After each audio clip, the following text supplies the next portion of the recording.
and then we'll wrap up the show as usual. So this is a preview for the week of July 25th to July 29th.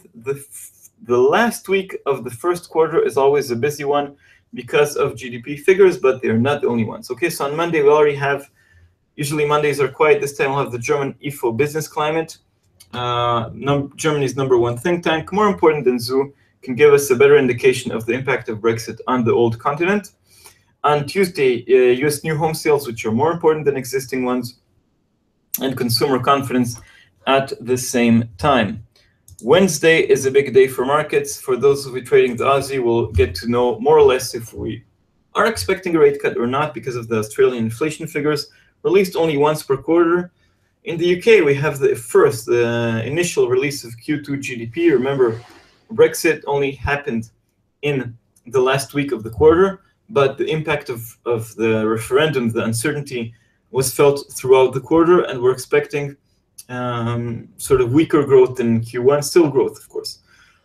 Also on Wednesday, US durable goods orders, top tier figure. Investment is eyed. It's the last, it's for June, the last month of Q2.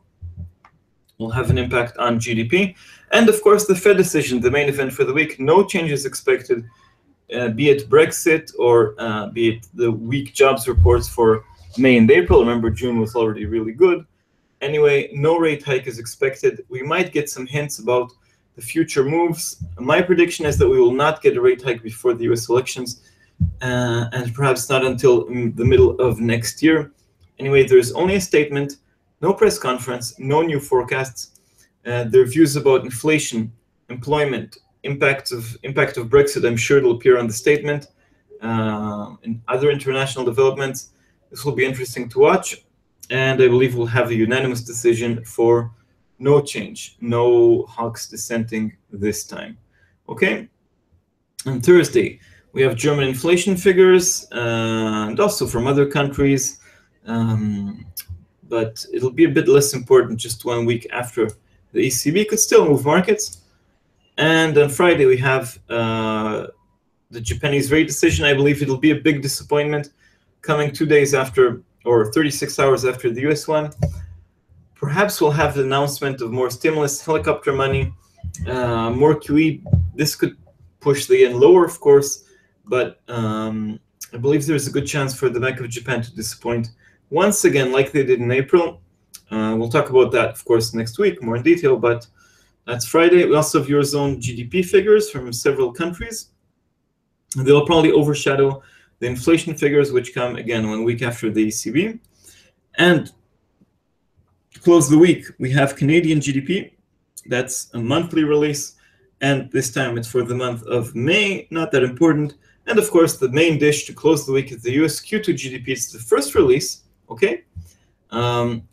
There are always big surprises there.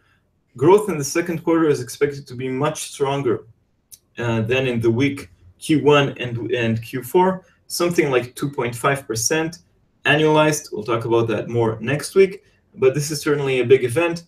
It'll become even more important if the Fed does not rock the boat. Anyway, there are 3 releases in the United States. This time, I think we also have revisions for the past year or so, so it could be a bit more choppy, a bit more mixed. Anyway, that's a big event coming up. Okay, anyway, focus next week on the Fed decision, US GDP, Japanese rate decision, very busy week, Australian inflation, really lots of interesting figures from all over the world. And I know it's summer, many people are on vacation, but markets are certainly not in vacation mode, okay? So that